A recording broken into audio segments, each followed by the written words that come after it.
Hey guys, this is the Motorcycle TransAm Podcast.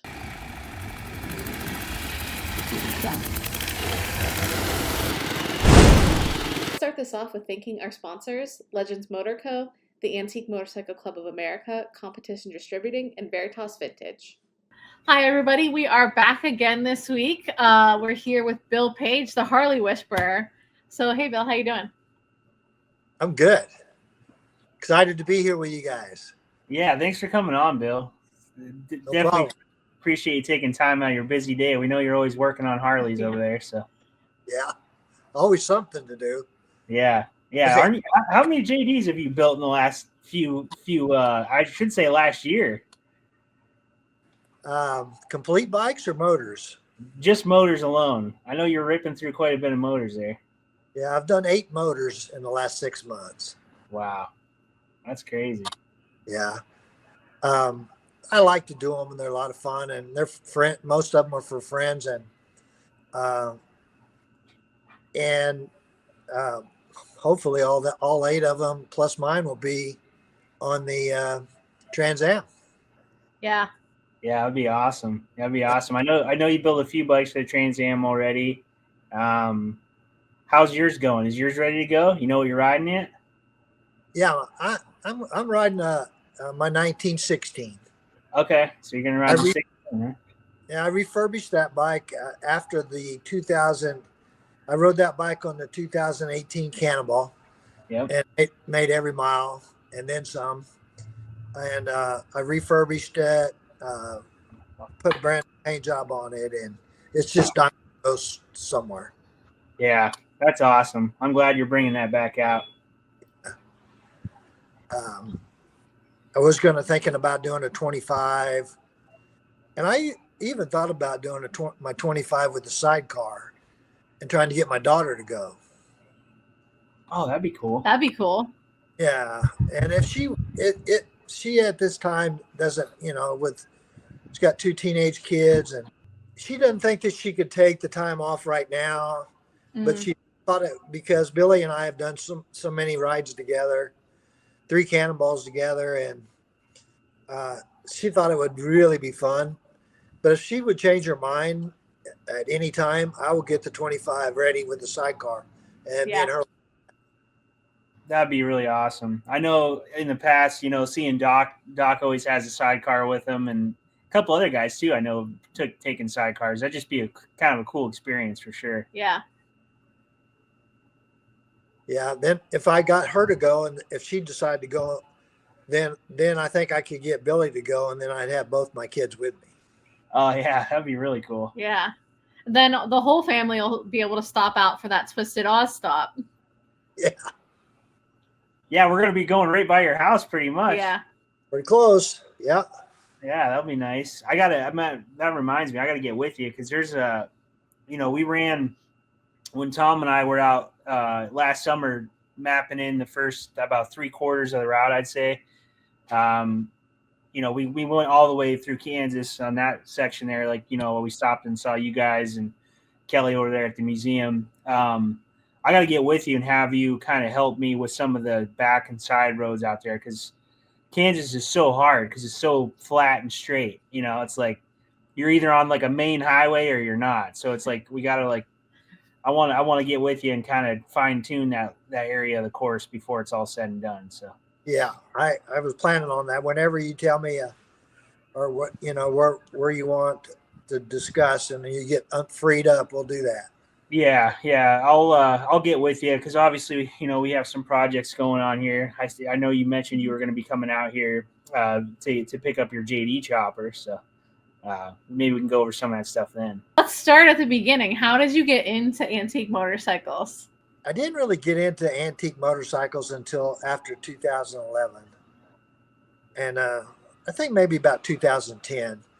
I had a motorcycle shop in the 70s, and it was called Bill's Custom Painting. I built choppers, a lot of choppers, did a lot of hot rods, and had bikes all my life. And then about 2010, I said, I had some original old shovel head choppers, and I said, I'm going to get one of those rebuilt and running. And I had so much fun doing that. Then I said, I'm going to get here's my modest start. I said, after I got the shovel going, I said, well, I think just because I'm a Harley guy, I want to get a shovel head, a pan head, and a knuckle head. And that's how it started. Okay. So choppers to the old stuff. Well, I guess choppers and old stuff all kind of coexist anyway, but yeah. So when I got after I got the shovel and the pan head and the knucklehead all running, Kelly was getting prepping for the 14 Cannonball in 2013 or the summer, and he was doing breaking or riding just about 2 or 3 times a week, and I got my old knucklehead out and I'd ride with him all summer with his hand. And he started talking about this Cannonball thing. I didn't know anything about it. And I was like, well, that sounds interesting. Maybe I'll do that. And so then I prepped a bike for the 2016 Cannonball. I bought a 1915 single cylinder engine from Dave Minerva. Okay. And he thought it was junk. And then he charged me way too much money for it. Oh, man. And then he said, well, what are you going to do with it? I said, I'm going to build a bike running the Cannonball. And he goes, oh, no way, not with that motor. And so then after the 2015 Cannonball was over and I made it all the way on that bike, he said, I think I want to buy that motor back. Yeah. So that was my, once I started that summer in 2013 and I started finding bikes, and once I got into the J's, the rest of them, there was the rest of them didn't have no hope for me to bury myself into. I like them all, but JDs are that's my window. Well, yeah, you're the JD king, man. That's where I learned everything I know about them is from you. So. Yeah. I'll tell you what, they are addicting. I don't know what it is about them, but once you start learning about them and start riding them, they're just a lot of fun. They're a great bike. Oh yeah, they are. It just, that's where it all started. Yep. Mm-hmm. The whole concept, and to get on them and make them run and ride them across the country, and they're so dependable, and they're really good, well-built bikes. And it's hard to imagine that they built those, and a lot of them, wasn't reproduction stuff. They just great bikes. Yeah, I know that was a thing for me when I was really first starting to get into all this. With the JDs, it's like it was kind of mind blowing. Like once you get to know them, like how reliable they were. Like seeing you guys. Obviously I rode with you guys. That's where I kind of met most of you, was in the 21 Cannonball. And, I was riding that little 13 single, and every day I was watching you guys go across, not effortlessly, because it's always something maintenance wise, fine tuning or making adjustments. But for the most part, most of those J's, once they were dialed in, you guys were just ripping them right across. No problem. It was really a lot of fun to watch. And you just see how well they run in something like that. Because when you're talking to people outside of this whole, antique motorcycle world, they kind of look at you like you're crazy, and I think that's kind of the most fun about it. But. Yeah. So we know you're getting bikes ready for other people. What bikes? What years are they?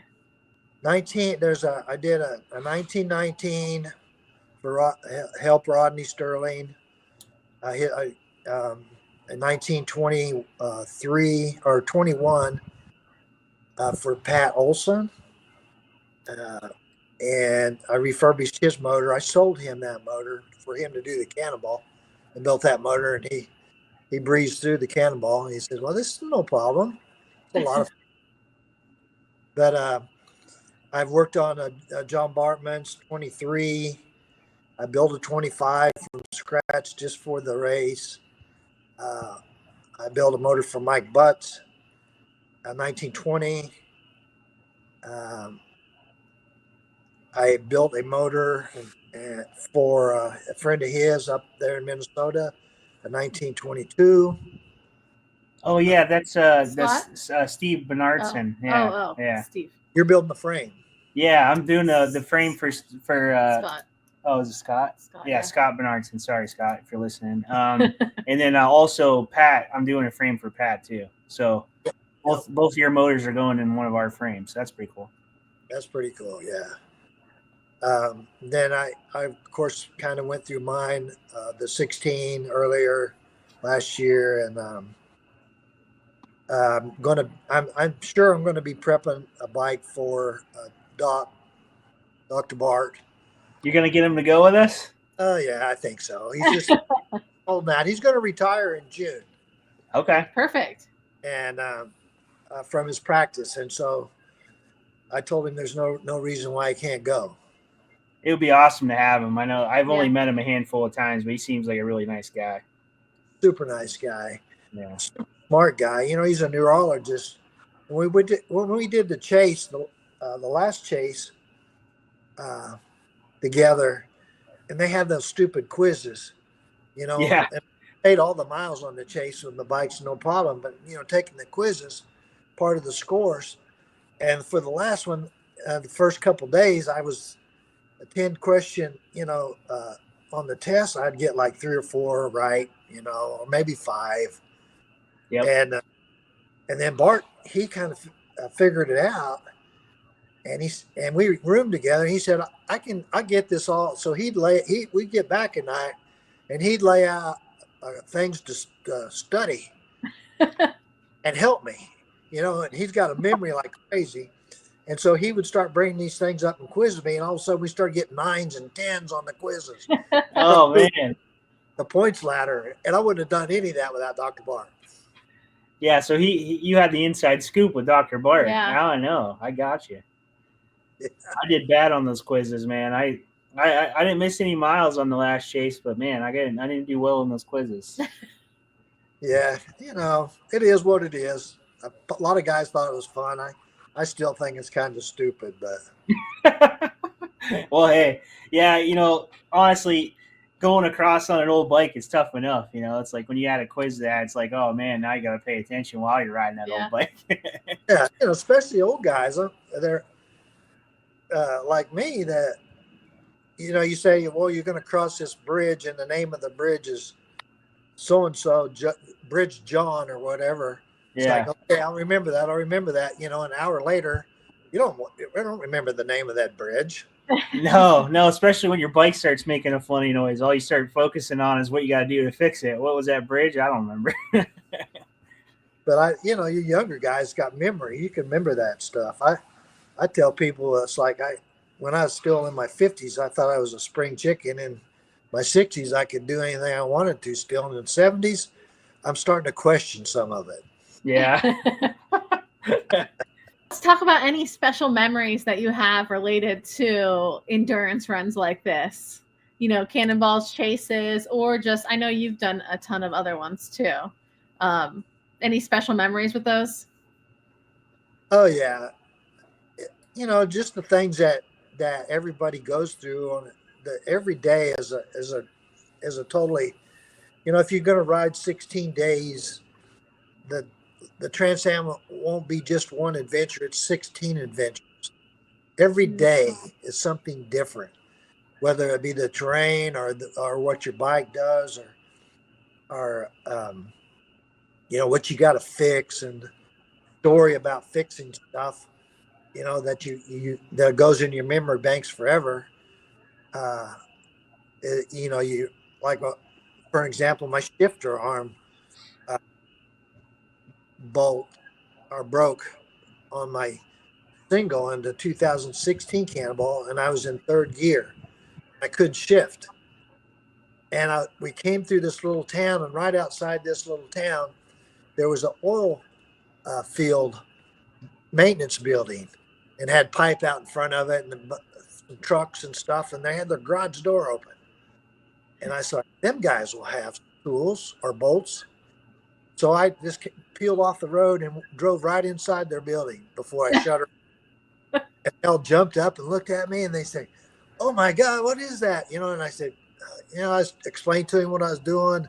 I said, I'm probably going to need a drill motor and some bolts, nuts and bolts and stuff. And they were like flying all over. They had everything that I needed laid out on the floor next to me. That's awesome. And I jury rigged a shifter so I could shift the gears on that thing the rest of the day. And they cheered me on when I left. I left that shifter that way on that bike just because. Oh yeah, that's the story. Every time you look at that, you remember that exact moment in time. Yeah. And those guys were so nice, and everybody ends up with stories like that, of things that happen. Mm-hmm. Yeah, that's what makes these things so special. It's obviously the bikes. We're all here at the end of the day because of the bikes, but the memories and the people, I've said this a million times, but like some of my best friends on the planet are from these events. It's like, you do one of these with them and you got a bond, and then, for the rest of your life, you got friendship, it's like no other thing out there for sure. Yeah. Yeah, that's true. I mean, you develop friendships and that will last the rest of your lifetime, from riding and helping guys work on their stuff, or, helping them round up parts. And I always, had Dr. Bart drove for me on the last run I did, and he knew when I came back every day, I would sit on my stool, have a cold drink, and think about what the game plan was to get things ready for the next day. Right. So he called that my ponder chair. for the first 45 minutes, when you guys get back, somebody come over, he goes, "Don't bother Bill now, he's pondering." And so I have that stool. That stool is a memory. It's my ponder stool. Oh yeah. Will you bring it on the Trans Am? Oh yeah. Okay, good. Yeah, I think I saw you on it on the 21 Cannonball the first time I ever met you, when Sean was switching out the motor in his bike, and they're like, "Bring Bill over, we need help." Oh yeah. That's actually, that was like trial by fire. That's where I really got to know you, was when I was having all those problems that single. We swapped the motor out. My first motor got real tired. Well, I should say the first motor I detonated on the very first day, and then we put in my spare motor and it got tired. Mm-hmm. Piston, the wall clearance was crazy. It was like, I think 12 or 15,000, something like that. It was, and the thing was just loose as goose. And I remember we swapped the top end on it, and that's where I really kind of like started working with you, is because we swapped that later top end and we were having timing issues. That's when you came over and started working with us, trying to help us out, getting it figured out. But that's where I found out that the height difference kind of made issues between the 13 and the 14, which I didn't know at the time. That's why we always had a problem getting it to time in correctly, but with the valve clearance and all that. But it was fun. That stuff like that, I'll never forget that, working with you on those first, that first run. You guys worked your butts off on that Cannonball. Yeah, we got our asses kicked pretty good. It was fun. Don't get me wrong, it was fun. We had a great time, but we were pretty much rebuilding motors and swapping chassis and everything we could, pretty much the entire run. I remember that. So yeah, that one wasn't my bike ran really well. It's probably one of the best motors I've ever had. And I think in on that Cannonballs, I was up to stage 12. I was perfect miles and was leading in my class. And we were in Tennessee, and there was this guy in this truck, and we knew he was drunk. And so we pulled way back from him and was trying to figure out how he was going kind of slow, how we get by him.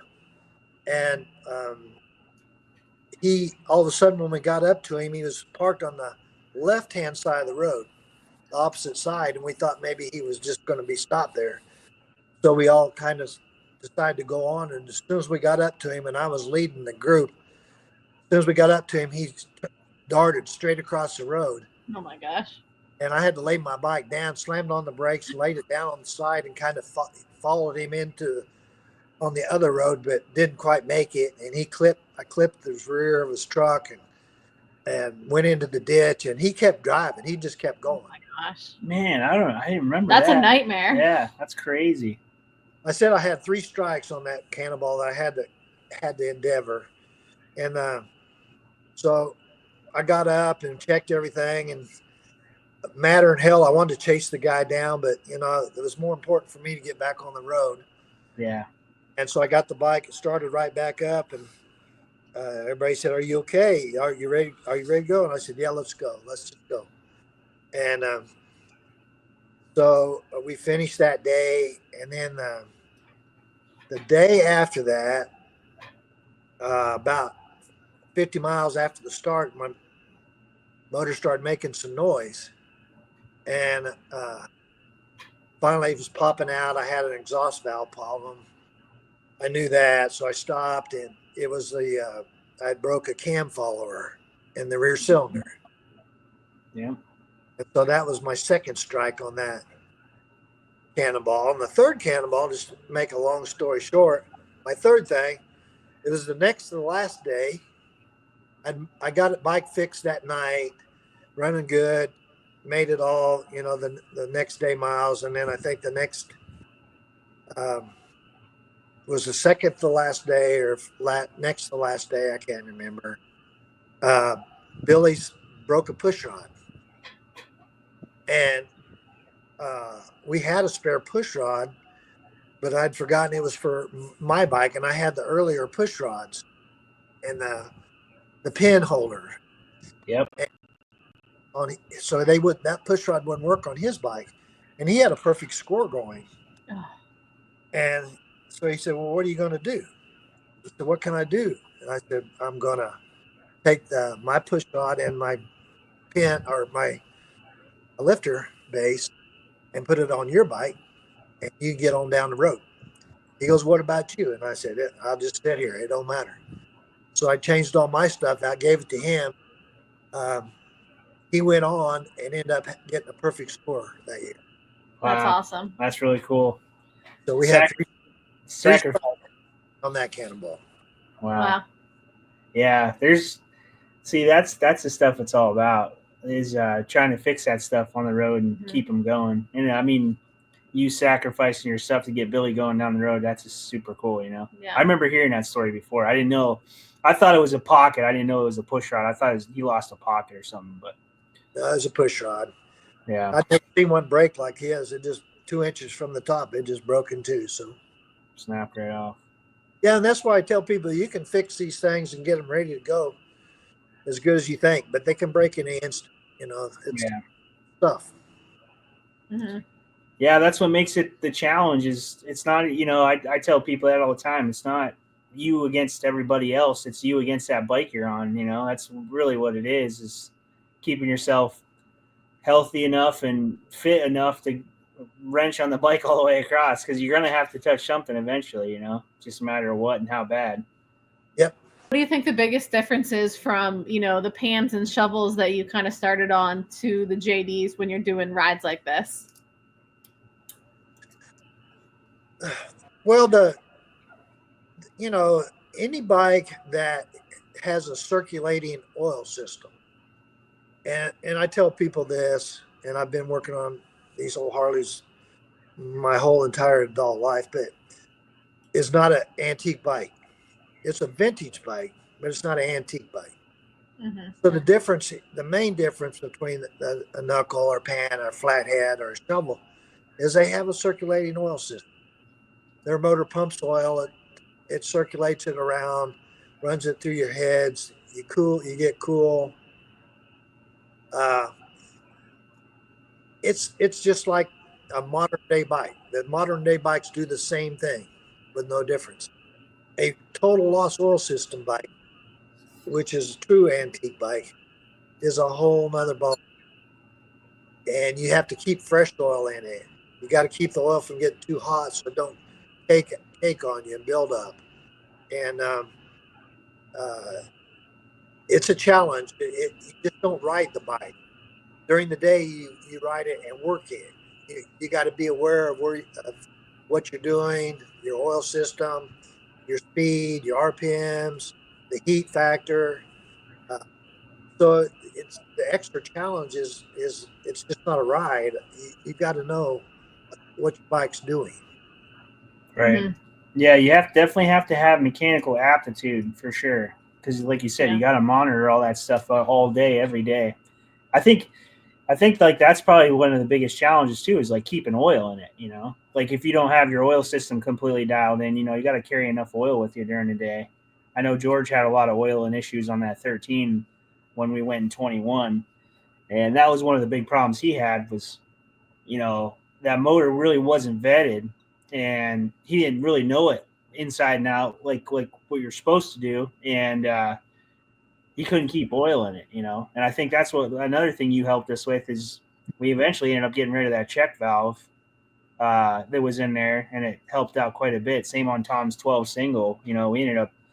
I tried adjusting that spring and that little ball check valve, and I ended up just throwing it out the door and running it without, letting it, vent to atmosphere, and it actually ended up running a lot better, consuming less oil and all that. So.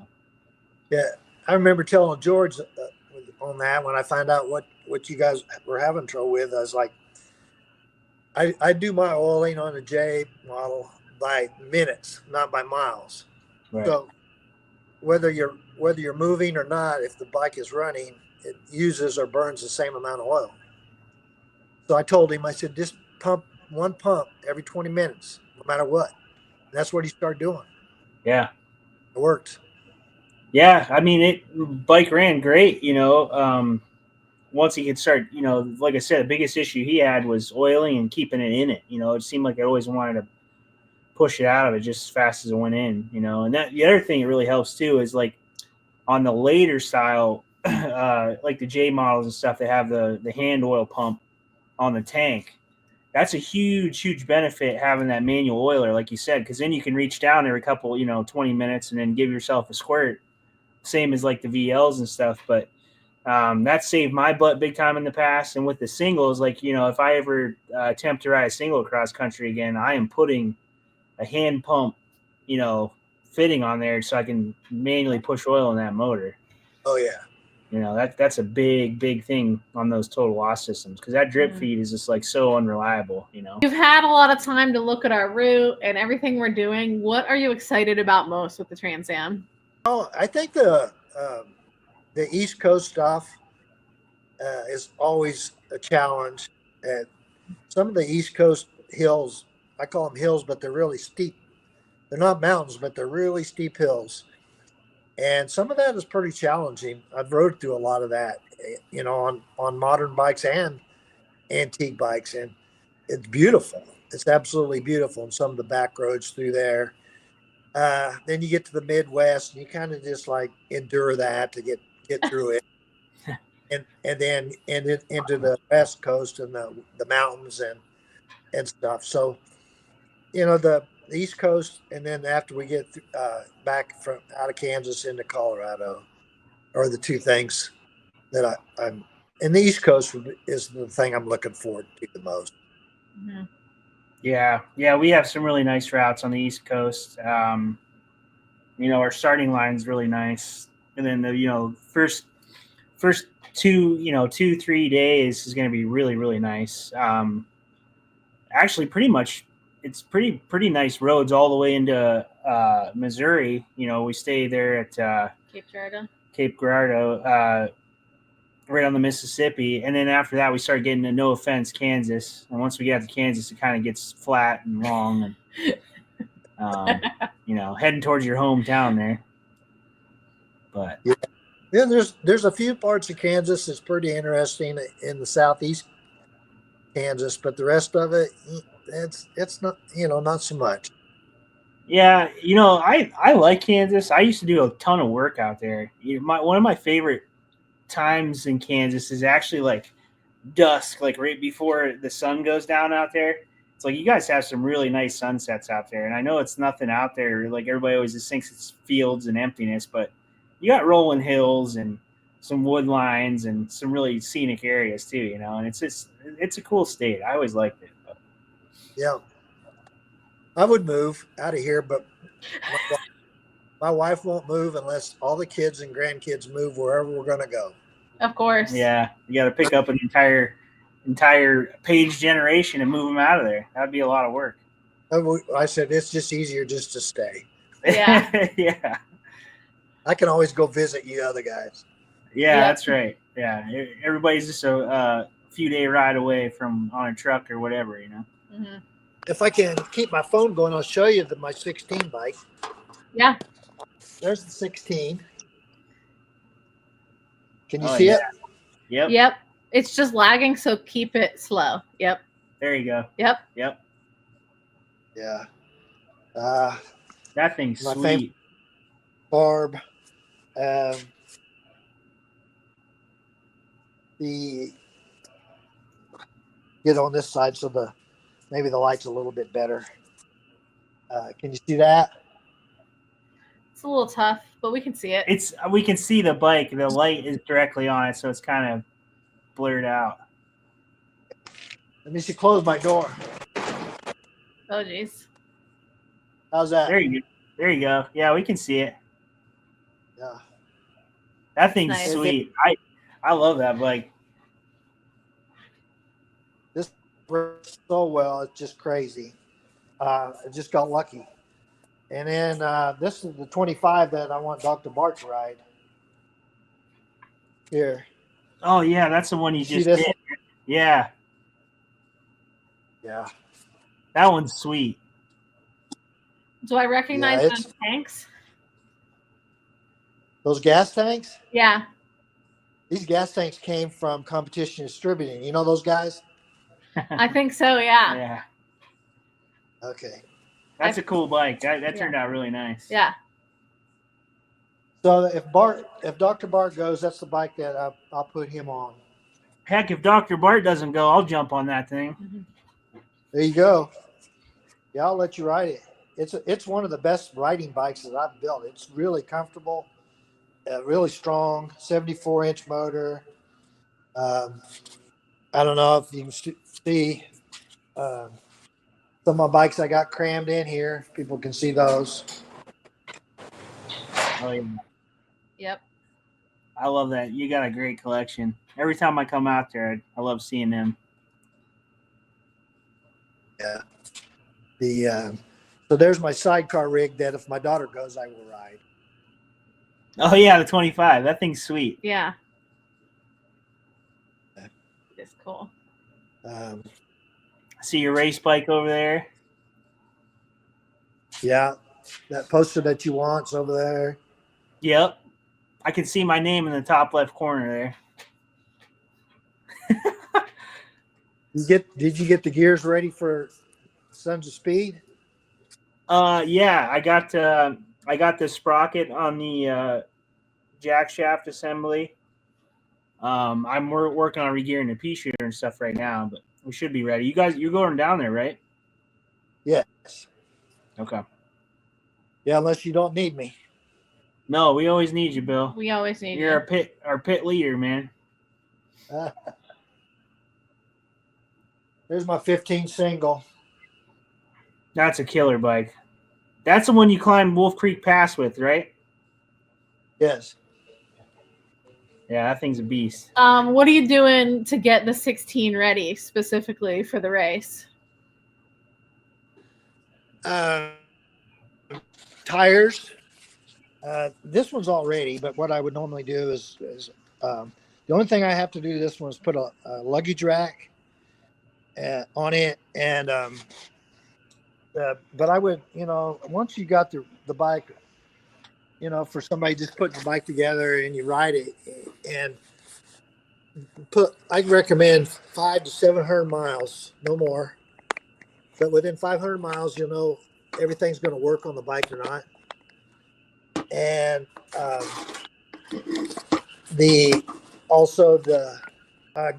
good tire, drop center rims, and luggage rack and saddlebags, and we have a leather guy here in town that does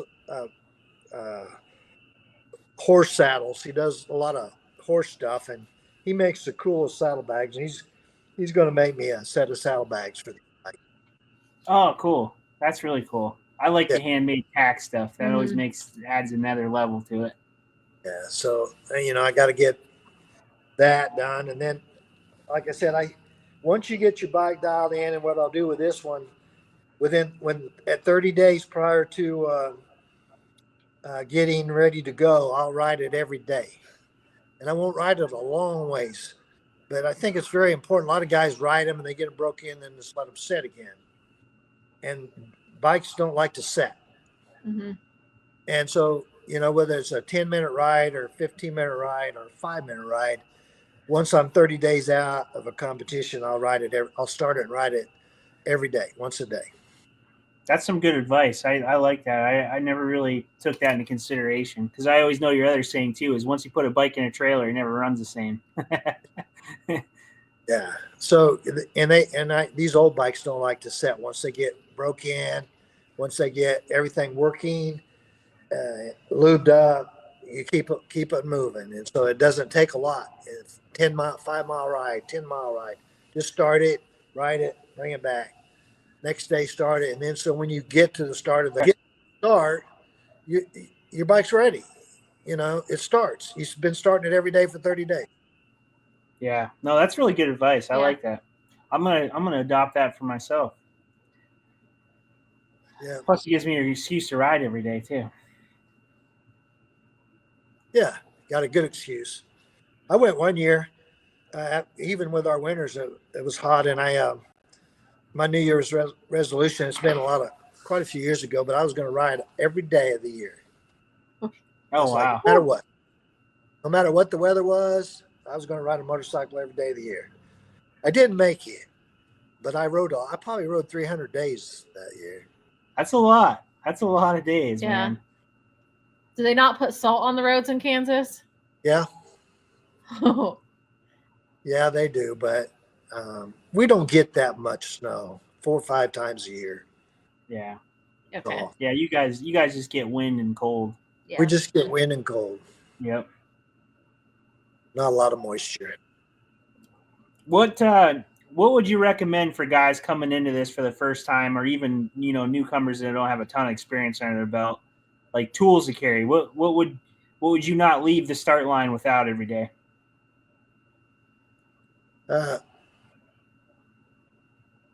Well, I wouldn't leave without a spare battery if you're running a point system. I wouldn't leave without all the wrenches that you need to adjust valves, and I wouldn't leave without an extra, at least one pocket valve. I recommend carrying 2, and the tools that you need to change those out. Yep. I've changed a lot of them out on the course during the course of the day. And a spare inner tube for your tires, set of tire irons, oil, and some wet oil gas additive, whether you're going to use Marvel mystery or 2-stroke oil. Yep. Make sure you have enough of that to get you through the day. And Lady Luck. Yep. Mm-hmm. No, that's good. That's good suggestion. Huh? That's good suggestions. The pocket valves. I know George lost a pocket valve when we were going. Yeah, you just never know. Tires. I think everybody's hugest fear is a tire. Losing a tire during the day. Yeah, if it's the front one, it's not too bad. If it's the back, you gotta get going. You can't mess around. Yeah, tape, duct tape, or some kind of Gorilla tape is a good one to have, and a little bit of safety wire, and a little bit of electrical wire. And that should get you anywhere you want to go. Yep. Before you start any of these races, any racing you do, because I know you do other stuff too, do you have any weird habits or like quirky stuff that you do, or like a lucky pair of shoes that you wear, anything like that? Now, I have a piece of leather shoestring that's old, and without getting emotional about this thing, that leather that I carry and I tied on my handlebars and I changed it from bike to bike, and I've had it tied to my handlebars whenever I go on a journey. That leather came off a pair of my dad's boots. No way. That's cool. I never knew that, Bill. That's really cool, man. Yeah.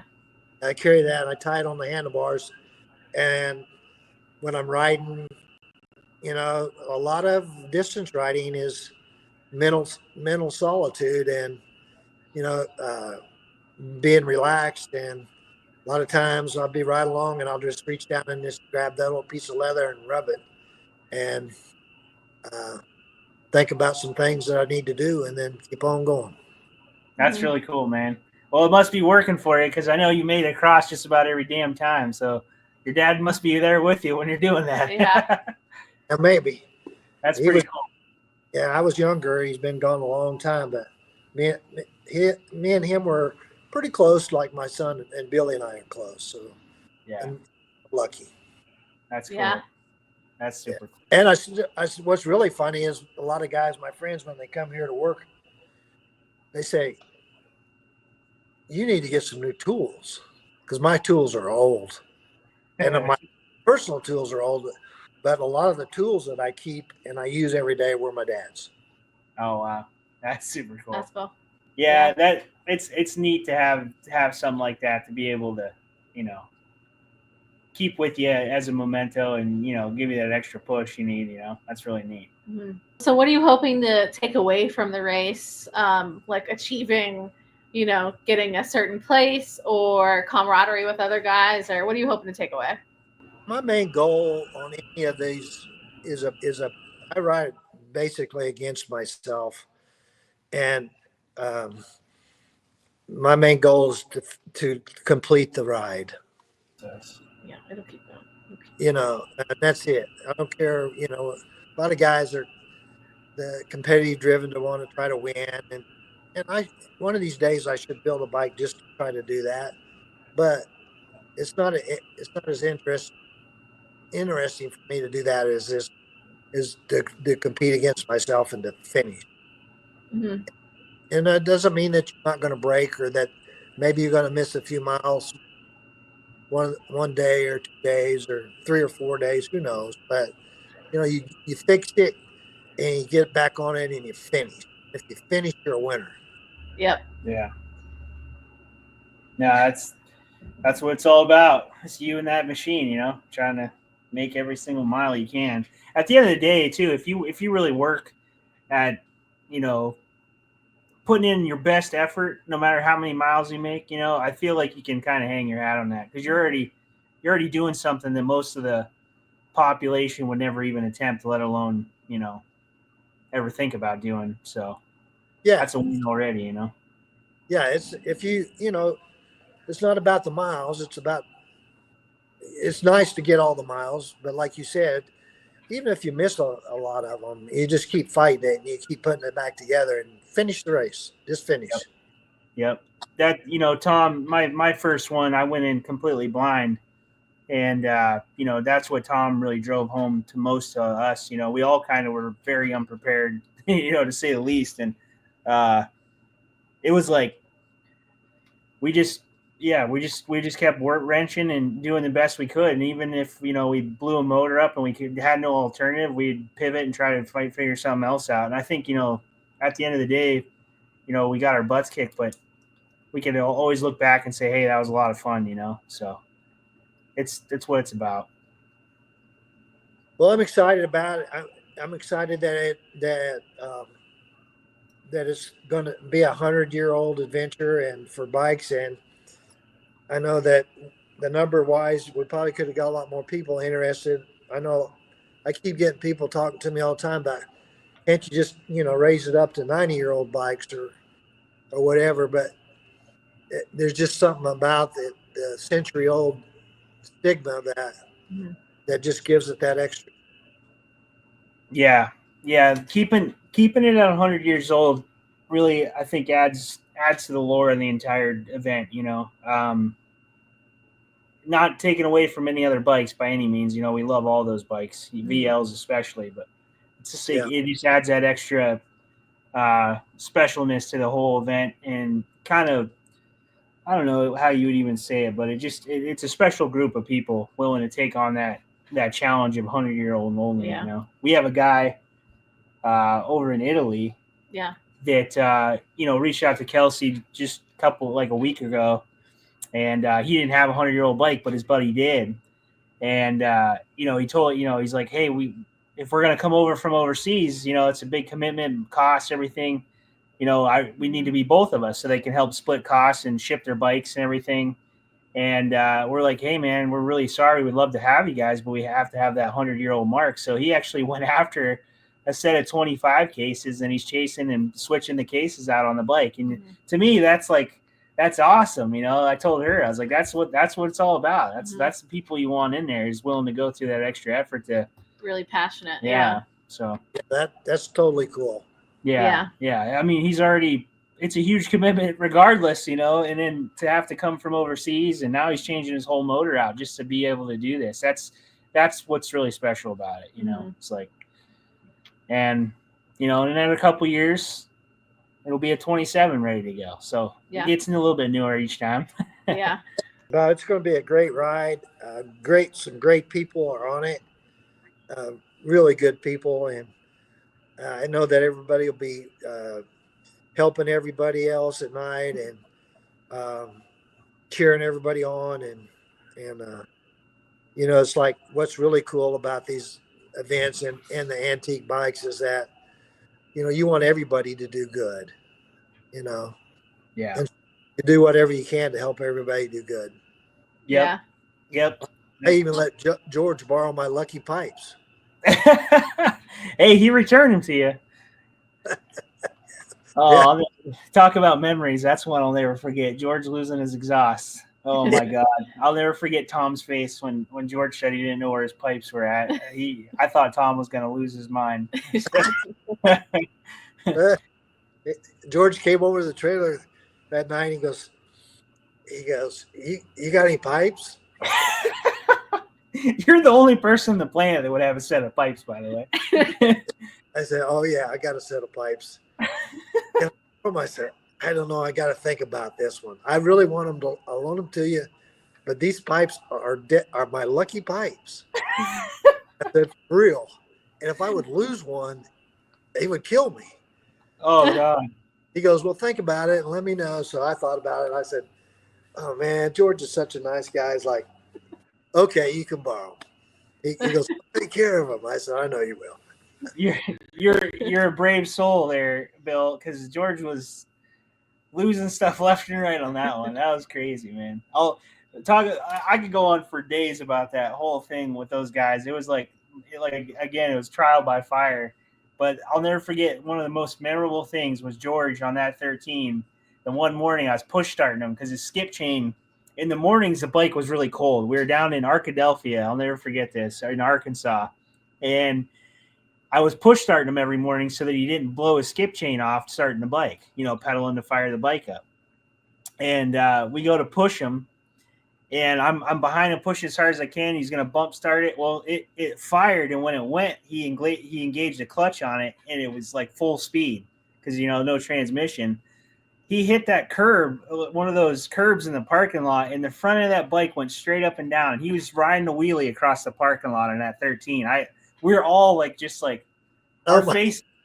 Yeah, it was nuts. Andrea LaBarbe was over there in the corner with her, $100 and some $1,000 Henderson, beautiful 4-cylinder. George's head barreled right at him, front end in the air, one hand on the clutch, one on the. Oh my God, it was literally like one of the funniest things, and I'll never forget it my entire life. But the thing that adds a cherry on top of this whole story is he rides it down, brings the front end down like he meant to do it, comes around the parking lot, and there's a can of green beans rolling across the parking lot, and it rolls over into the tent of one of the Triumph guys, or the, what was that? Those bikes, those British guys that always ride all the I can't remember what they were now, but they roll into their tent and they come over and they're like, with their accent, they're like, we believe you lost your green beans.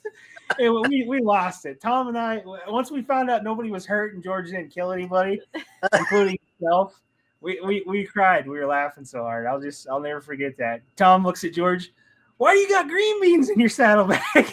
George's like, well, I break down all the time. He goes, I get hungry on the side of the road. He's like, I'm not going to eat that crappy food out of the gas station. So, oh, man. Oh, my God. That's the fun stuff, you know? Oh, yeah. That's funny. What do you love about like restoring these antique bikes and kind of keeping them alive? Because we know that you're the pro at it. So what's your favorite thing about it?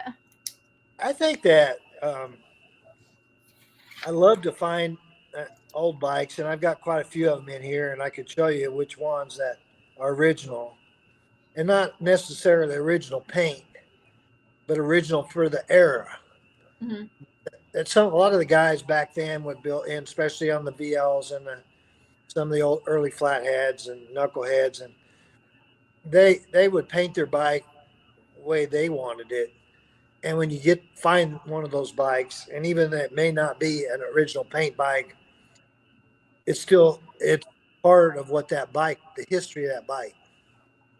And I only restore a bike if it's so far gone that it doesn't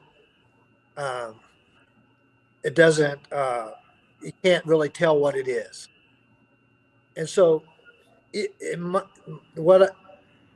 answer that once you change the bike the way you find it from the old days, from the owner had it, once you change that bike, it kills the story. The story of that bike and the history of that bike and the guy that owned it and what he did, whether he put this weird light on the fender, I've got some I can tell you, or whatever, then that gives that bike the character. Mm-hmm. And so, you know, if you find a bike and it's not all there, and it's got a different fender here and a different fender here, and half the tank is old paint original and half of it's not, then you can restore that bike. I mean, the story got changed already, but once you this complete, I always like if people change them or just to make them pretty. I was like, oh, don't do that. Right. Don't do that. But yeah, they're only petite at once. Yeah, once you change it, it can't ever go back. Right. You know, I got a couple VLs that way, and the 46 knuckle that I just got a year ago, sitting in here is that way, and I wouldn't change those bikes. You know, Billy's and I found that 13 Harley, and it's not original paint Harley. Some of it is, but not all of it. But it's old paint, all of it, and I would never change that bike. Yeah, you know, speaking of that reminds me of one of my favorite bikes you had was that Hart Par, that paint on that JD you had. Oh man, yeah, that was such a cool story. Yeah, that's a prime example of, you know, what you just said there. It doesn't really get much better than that. No. And I did a favor for a friend, and he wanted that bike real bad, and I let him have it, but I kind of wish I would have kept it, to say the least. Just like the 15 single there. Huh? Just like the 15 single I posted a video of the other day we got from you. Yeah. I was like, you let some of them go. That is a good bike with a strong motor. Yeah. That motor is it's a good one. Mm-hmm. Yep. Yeah, we ride it. We actually rode that around last summer quite a bit, up and down the road. It's a fun bike to putt around on. Yep. But for sure. Okay, we're gonna do some rapid fire questions. Okay. I'm ready. Okay. Pumped up. What's your favorite vintage motorcycle brand? Oh, that's an easy one. Let me think about that one for a minute. The Harley Whisperer. What's that? I was weaned on Harleys, so that's right. I have against the other ones, but yep. Yep. What's a dream bike that you'd love to own? Ooh, that's a tough one. I've got about everything that they ever made. I don't think I have one that I would want that I don't already have. So Good. the model of, I can tell you my favorite bike. Yeah. That is between two of them. My 1916 I showed you, and my 1939 Flathead. Those are my two favorite bikes. Yeah. Can't go wrong with a big flatty. What's your favorite tool in your garage? Probably my little lathe. The little mill and lathe combo, and I love being able to do stuff on that. Mm-hmm.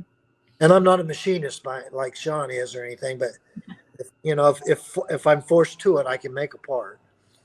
Well, that's what counts, is having that tool to be able to make a part on the fly. Because I'll tell you right now, I can't have a garage without a lathe. I mean, I'm on the lathe, 3-4 times a week for anything, So Yeah, it's definitely a necessity. That's my favorite garage tool. When you're riding these endurance runs, do you drink coffee or tea in the morning? Coffee. And if you could ride anywhere in the world right now, where would you ride? It would be a ride in the United States. Mm-hmm. I've rode in every state except for, of course, Alaska, and I want to ride a motorcycle to Alaska, and I have not done that. Well, there we go. We just talked about this last podcast. Dave Courier and I have been stewing over the last couple of years about doing the Alcan Highway up to Alaska. We should all do it someday. I'm ready. Yeah, that'd be killer, man. And I'd like to do it before I get much older. And Rodney Sterling and I were thinking about trying to do it this year, and things kind of fell apart on it. But that's the only place I need to fulfill that would be it, probably. Well, they're perfect. Let's schedule it for 26. Okay. Yeah. Nothing going on that year yet. All right, let's finish it up with some of your closing thoughts. What message do you have for other riders, crew, spectators? Come on, everybody, get on board with this thing. If you're thinking about it, do it. You won't regret it.